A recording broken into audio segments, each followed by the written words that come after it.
আজ থেকে একটা নতুন বছর শুরু হলো। তাই আমাদের কর্তাগিন্নির তরফ থেকে ইটিং জোন পরিবারের সমস্ত সদস্য বন্ধুদের জানাই নতুন বছরের অনেক শুভেচ্ছা এবং অভিনন্দন। যে যেখানে আছো সবাই সুস্থ থাকো এবং ভালো থাকো। এই নতুন বছরের প্রত্যেকটা দিন তোমাদের খুব আনন্দে কাটুক। ইটিং জোন পরিবারে আমাদের যেসব ইউটিউবার বন্ধুরা রয়েছে তাদের জন্য প্রে করি এই বছর তারা যেন সাফল্যের দিকে আরও অনেক দূর এগিয়ে যেতে পারো। সৃষ্টিকর্তার আশীর্বাদ যেন আমাদের সকলের উপর সদা সর্বদা বর্ষিত হয় এবং আমরা সকলেই যেন নিজেদের অ্যাম্বিশনগুলোকে খুব সাফল্যের সাথে অ্যাচিভ করতে পারি জীবনে। এবার আসা যাক আজকের আড্ডার মেনু এবং গল্পের বিষয়ে। আজকের মেনুতে রয়েছে হরেক রকম সবজি দিয়ে মশালা ইপি আর এগ ব্রেড টোস্ট। অন্যদিকে এই নুডলস আর ব্রেড নিয়ে একটা ভীষণ মজাদার গল্প আছে আমার ঝুলিতে। আজকে তোমাদের শোনাবো সেই গল্পটা।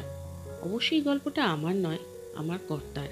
গুজরাটে থাকাকালীন আমার কর্তা ওর এক অফিস কলিগের সাথে রুম শেয়ার করত। এটা সম্ভবত তোমাদের আগেও বলেছি। আর ওদের সানডে স্পেশাল ব্রেকফাস্ট ছিল এই ম্যাগি আর ব্রেড। সানডে মানেই ছুটির দিন, আর ছুটির দিন মানেই বিস্তর ল্যাদ খাওয়া। যতক্ষণ না পেটে খিদের টান অনুভূত হয় ততক্ষণ বিছানায় পড়ে থাকা। নেহাত যখন পেটে খিদে ছুঁচোয় ডন বৈঠক মারতে শুরু করত তখন উঠে ওরা ব্রেকফাস্ট করতে যেত।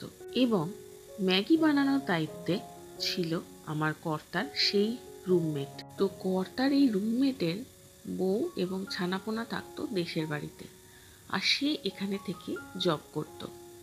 সকালবেলা উঠে যখন রান্না করতে যেত তখন কানে হেডফোনটা গুঁজে বউয়ের সাথে গল্প করতে করতে মন দিয়ে সে ম্যাগি বানাতো।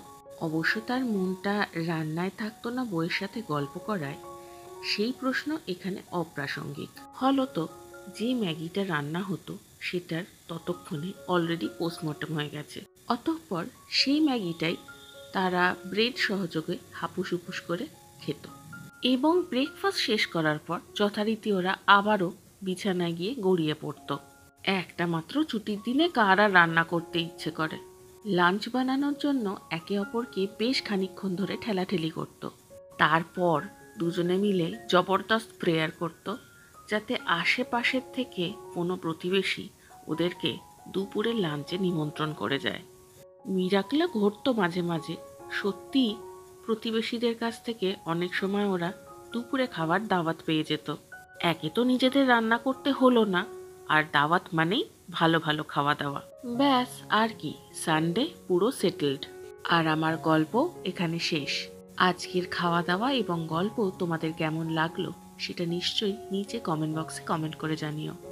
আর ভিডিওটা ভালো লেগে থাকলে একটা লাইক দিও, সবার সাথে শেয়ার করো। আর আমাদের প্রত্যেক দিনের এই আড্ডা যদি জয়েন করতে চাও তাহলে অবশ্যই আমাদের চ্যানেলটা সাবস্ক্রাইব করে নিয়ে পাশে থাকা বেল আইকনটা প্রেস করে দিও, যাতে যখনই আমাদের নতুন কোনো আড্ডা আসবে তোমরা তক্ষুনি সেটা দেখতে পাবে। তাহলে বন্ধুরা, আজকের মতো এখানেই বিদায় নিচ্ছি। আবারও খুব শিগগির তোমাদের সাথে দেখা হচ্ছে আগামী আড্ডায়।